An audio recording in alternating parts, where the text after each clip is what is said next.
A blueprint is traditionally a two-dimensional drawing that helps you understand three-dimensional space. As a place of transit, I wanted all of the different entranceways of this subway station to mirror how we move through space. This kind of speed of movement, these transitions into different kinds of environments that we take for granted and we do repetitively.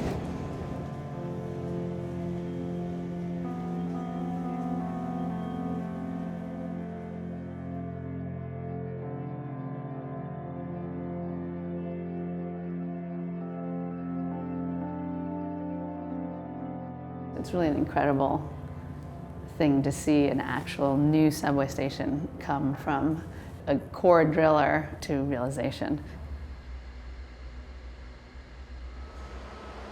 The Second Avenue subway extension is a project that was first thought about in, I think, 1920. This is a major, major construction project. So it's nice to be part of a project that is so beyond you and you're really part of a much larger system. I've been working on it for almost 10 years, from the application process to now. I've done a lot of public artwork, and MTA Arts Design was incredible. They completely get behind the artist. It's a huge number of styles, and it's a very technical installation. There's so many decisions. So I did feel a kind of pressure of, I'm gonna have to see that every day, and my great-grandchildren might see that, you know, in a kind of very, very permanent way. It's beautiful. Thank you. Thank you so much. Just have one picture with Sure, you? of course. Come on, do a good job. Do a good job. Smile. Good. I took like 6 or 7. Oh, that's perfect. It's gotta be one Well, good I one. won't keep you anymore. It's a Thank you for pleasure your to time. meet you. Subway stations are one of the most democratic places that you can find. You know, you have local, you have global audiences going through them. And I think it's an important idea that the city values that experience also as an aesthetic experience. I was thinking about gravity differently in each entryway or exit. This was the first one I did. And this has this kind of one-point perspective, speeding down through space. I was thinking a lot about the Russian Constructivists, the Italian Futurists. You know, they were obsessed with this idea of the acceleration of the experience of time, mostly through transit.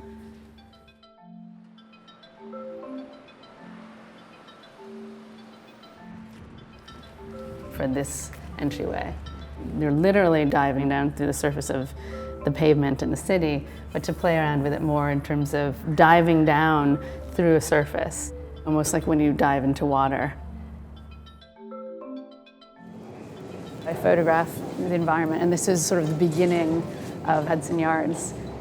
I walked along that route to go to my studio. It was important to me to juxtapose it with a hand mark so that it didn't feel computer generated throughout. One of the things that was hard to understand until it was made was how you would see the stations from this level. If you came out here and this was your entrance, they're different enough so you can really tell that that's the southwest corner and this is the northeast corner. So that is a wayfinding thing. I wanted vertical landscapes that you would kind of anticipate having an opportunity to see the detail, and then you'd pass into a moment of emptiness, and then you'd come back to this density again.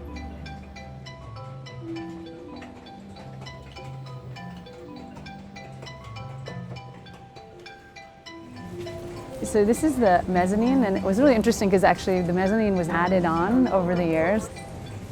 They said, okay, well, you have this opportunity to do the mezzanine, and I had actually done the 3 stairs first. I thought, here's where I can sort of really explain the idea of how things move in space. Just do something very simple.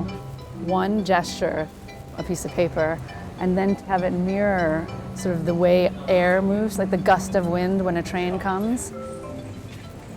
As we move, we're pushing the air around us. When I applied to colleges, I applied with an essay that was about the fact that I would always draw people's portraits on the subway. So now it's kind of great to have drawings on the subway.